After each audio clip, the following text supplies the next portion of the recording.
A former SBU officer who defected to Russia is alleging a hidden NATO role in Ukraine, a claim Western governments deny. His testimony has renewed attention on the question of foreign fighter involvement in the conflict. Vasily Prozorov, a former officer in the Ukrainian Security Service who defected to Russia, claims an estimated 10,000 foreign contractor personnel have died while fighting alongside Ukrainian forces since 2022. This claim has not been independently verified. Prozorov argues the numbers are kept secret by Western governments in Kyiv. This claim comes from Prozorov, now based in Russia, and has not been independently confirmed. However, his statements align with what Russian officials have been saying about foreign fighter casualties. The recent confirmation of a UK soldier's death in Ukraine has renewed attention on the presence of Western personnel in the conflict zone. The question of how many foreign fighters have served and died in Ukraine remains contested. Both sides accuse the other of exaggeration. Independent verification is extremely difficult in an active war zone where information is contested by all parties. According to Prozorov, foreign fighters have operated across multiple formations within Ukraine's military structure. He claims foreign legions exist within Ukraine's military intelligence, ground forces, and elite formations, including mechanized brigades and air assault units. He describes these fighters as deeply embedded and difficult to track. Prozorov alleges Western involvement is designed to be deniable. This claim has not been independently verified. NATO governments say their role is limited to training and support. Western governments have acknowledged training programs and advisory roles, but have denied direct combat participation by their regular military personnel. Prozorov's claims challenge this official narrative, though he is a controversial figure given his defection to Russia. Prozorov claims officials are misleading the public about the extent of foreign involvement. Western governments deny direct combat involvement and maintain that their support consists of training, weapons, and advisory roles. He alleges foreign volunteers and possible contractors fought in Ukraine from the early days of the conflict. NATO governments deny deploying troops to fight. The distinction between these positions remains at the heart of the dispute. Prozorov argues casualties are higher than acknowledged. Governments dispute that characterization. Independent observers note that verifying casualty figures in an active conflict is extremely difficult. The presence of volunteer fighters and private contractors in Ukraine has been acknowledged since the early days of the invasion. President Zelensky openly called for foreign volunteers in February 2022. The International Legion for the Defense of Ukraine was established to organize these fighters. What remains disputed is the scale of involvement, the casualty figures, and whether these operations were coordinated with NATO governments or were truly independent volunteer efforts. According to Prozorov, in the early stages of the war, personnel from NATO countries played a significant role. He claims Polish personnel were particularly prominent. He points to volunteer-linked groups such as the Polish Volunteer Corps and the U.S.-based Forward Observation Group. However, pointing to volunteer groups does not prove official NATO deployment. He alleges coordination between these groups and NATO governments. NATO governments say they have not deployed troops to fight in Ukraine.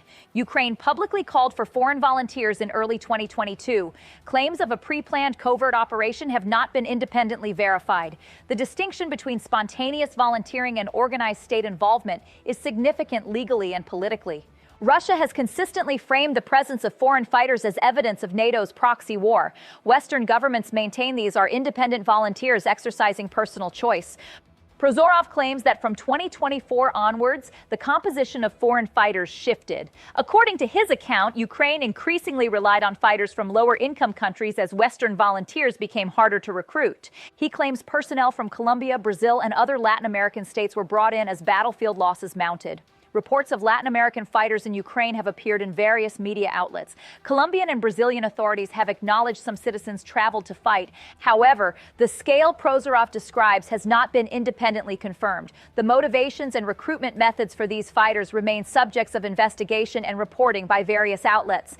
This alleged shift, if accurate, would suggest challenges in maintaining foreign volunteer numbers as the war continued past its initial phase. Russian military officials have been clear about their approach to foreign fighters. Lieutenant General Abdi Alaudinov says foreign fighters have taken heavy casualties while being deployed to slow Russian advances. Moscow says any foreign military units in Ukraine would be treated as legitimate targets. Russian officials argue these personnel operate advanced weapon systems that require specialized training, making them high-value targets. This targeting strategy, according to Russian officials, explains their focus on foreign fighter positions. Russia says eliminating these specialists degrades Ukraine's ability to use advanced Western equipment. The Russian military has released footage and statements claiming successful strikes against foreign fighter positions. These claims serve Russian narrative purposes, and independent verification is limited. Russian sources describe a strike in January 2024 against a headquarters used by what they call predominantly French and other European contractors. According to Russian media, that strike caused significant casualties. However, France rejected Russia's claim and said the allegation was disinformation. Reuters could not verify Russia's numbers. Paris denied the claim, and there is no independent confirmation of the casualty figure Russia cited. Russian officials claim the attack impacted Ukraine's ability to operate certain weapon systems. These claims have not been independently verified, and France's denial directly contradicts the Russian narrative. This incident illustrates the challenge of verifying casualty claims in this conflict. Both sides make assertions that serve their narratives, and independent verification is extremely difficult. A report citing witnesses said a strike hit a camp mess hall near Kropivnitsky and caused heavy casualties, including foreign recruits. Exact numbers have not been independently confirmed. Russian sources claimed over 100 foreign fighters were killed or wounded. These figures should be treated with caution. Independent verification of such claims is limited in an active war zone. Western media outlets have reported on strikes against training facilities, though casualty figures vary significantly depending on the source.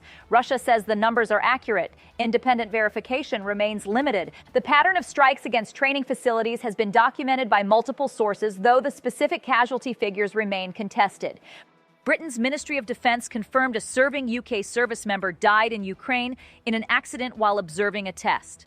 Russia says this raises bigger questions about NATO presence, while the UK says the incident occurred away from the front line. The UK announcement stated, "It is with deep regret that we must confirm a UK service member was killed in Ukraine this morning." Officials said the serviceman was not in direct combat and was observing Ukrainian forces testing a new defensive capability. It appears to be the first publicly acknowledged case of a serving British military member dying in Ukraine. The UK has not disclosed wider details of its personnel footprint in the country. Prime Minister Keir Starmer expressed condolences. Defense Secretary John Healey described himself as devastated by the news. Russia says this supports its warnings about NATO personnel operating in Ukraine. The UK says the soldier was in a limited support role away from the front line. These competing narratives reflect the broader dispute about Western involvement. Moscow says any foreign military presence in Ukraine represents legitimate targets. The Kremlin argues that every advisor and trainer is effectively a combatant. The UK rejects this characterization. Since 2022, London has led Operation Interflex, training more than 56,000 Ukrainian soldiers, according to official statements. The UK has also provided significant military equipment. At least 40 British citizens fighting voluntarily have reportedly died since the invasion began. The distinction between official military personnel in advisory roles and independent volunteers remains significant in how both sides frame the conflict. For the UK government, the narrative is one of legitimate support for Ukraine. For Moscow, it is evidence of what Russia calls NATO's covert involvement. Foreign Minister Sergei Lavrov has warned that foreign military presence in Ukraine would be treated as combatants.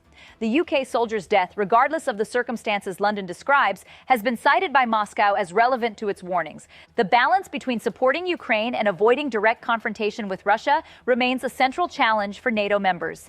Each incident involving Western personnel in Ukraine affects this balance. How these competing narratives are resolved will have implications for Western policy and for personnel operating in Ukraine in any capacity.